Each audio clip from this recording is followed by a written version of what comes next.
सोचिए, हिमालय की गोद में बसा एक देश नेपाल। दशकों से यह देश राजनीतिक उथल-पुथल के एक ऐसे चक्कर में फंसा है जो खत्म होने का नाम ही नहीं ले रहा। सवाल यह है कि आखिर ऐसा क्या हुआ कि एक क्रांति जो इतने बड़े-बड़े वादों के साथ आई थी, वो अपने ही लोगों की उम्मीदों पर खरी नहीं उतर पाई। चलिए इस पूरी कहानी को समझने की कोशिश करते हैं। और यही वो सबसे बड़ा सवाल है जो इस पूरी पड़ताल के दिल में है। राजशाही को हटाकर लोकतंत्र लाना और फिर कुछ ही सालों में उसी लोकतंत्र से निराश होकर वापस राजशाही की मांग करना। आखिर नेपाल की कहानी ने ये इतना बड़ा यूटर्न क्यों लिया? इस पूरी कहानी को समझने के लिए हमें थोड़ा पीछे जाना होगा, उस संघर्ष की शुरुआत में जिसने नेपाल को हमेशा के लिए बदलने का वादा किया था। चलिए देखते हैं कि ये सब शुरू कैसे हुआ। साल था 1996। नेपाल की राजशाही के खिलाफ एक माओवादी विद्रोह की आग भड़की। और ये सिर्फ कुर्सी की लड़ाई नहीं थी, बिल्कुल नहीं। ये लड़ाई थी एक नए सिस्टम के लिए, एक ऐसे वादे के लिए जिसमें सबको बराबरी और न्याय मिलने की बात थी। ये संघर्ष पूरे एक दशक तक चला और इसकी कीमत बहुत भारी थी। 16,000 से भी ज्यादा इंसानी जानें गई। ये वो कीमत थी जो नेपाल ने एक नई सुबह की उम्मीद में चुकाई थी।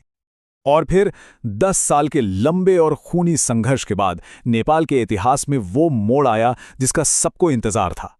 एक ऐसी जीत मिली जिसे देखकर लगा कि बस अब एक नए युग की शुरुआत होने वाली है। और बदलाव कोई छोटा-मोटा नहीं था।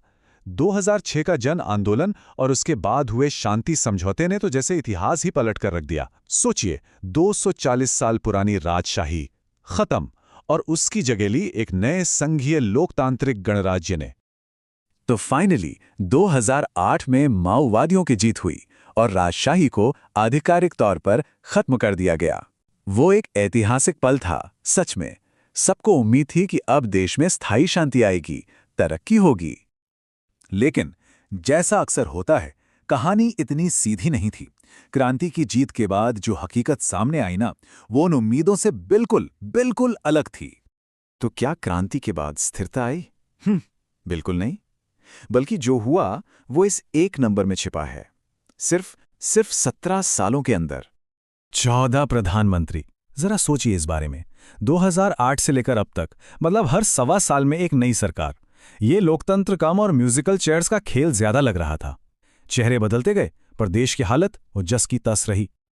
और लोगों की जो निराशा थी वो इस एक लाइन में सब कुछ कह देती है। क्रांति ने सत्ता का चेहरा बदला, व्यवस्था नहीं। क्रांति का वादा अधूरा ही रह गया। गरीबी वैसी की वैसी, बेरोजगारी फैलती गई और राजनीतिक अस्थिरता तो जैसे एक लाइलाश बीमारी बन गई। यहां तक कि 2015 में नया संविधान भी बना। पर हकीकत यह है कि नेपाल आज भी दुनिया के सबसे गरीब देशों में से एक है। और लोकतंत्र की इसी नाकामी का एक बहुत ही हैरान करने वाला और कहीं ना कहीं एक अजीब सा नतीजा सामने आया। लोग अपने अतीत को याद करने लगे। जरा याद कीजिए 2008 जब राजशाही खत्म हुई तो उसे एक ऐतिहासिक जीत माना गया था, है ना? लोग एक नए भविष्य का जश्न मना रहे थे। और आज तस्वीर बिल्कुल उल्टी है। उन्हीं सड़कों पर नारे गूंज रहे हैं, राजा वापस आओ। सोचकर भी अजीब लगता है। जिस सिस्टम को इतनी मुश्किलों से उखाड़ फेंका था, अब लोग उसी की वापसी की मांग कर रहे हैं। पर सवाल यह है कि आखिर ऐसा क्यों? लोग वापस राजा को क्यों बुला रहे हैं? जवाब है स्थिरता की तलाश। बहुत से लोगों को अब ये लगने लगा है कि राजा के दौर में भले ही कई कमियां थीं, पर कम से कम एक स्थिरता तो थी। भ्रष्टाचार आज की तरह बेलगाम नहीं था। तो नेपाल की क्रांति आज भी अधूरी है। ये एक ऐसी कहानी है जो राजशाही और लोकतंत्र के बीच में फंसकर रह गई है। और ये कहानी हमें एक बहुत बड़े सवाल पर लाकर खड़ा कर देती है कि जब क्रांति से मिली आज़ादी अपने ही वादे पूरे न कर पाए, तो क्या लोग वापस अपनी जंजीरों को ही याद करने लगते हैं? नेपाल का भविष्य चाहे जो भी हो, उसका जवाब आने वाले समय में पूरी दुनिया के लिए एक सबक जरूर होगा।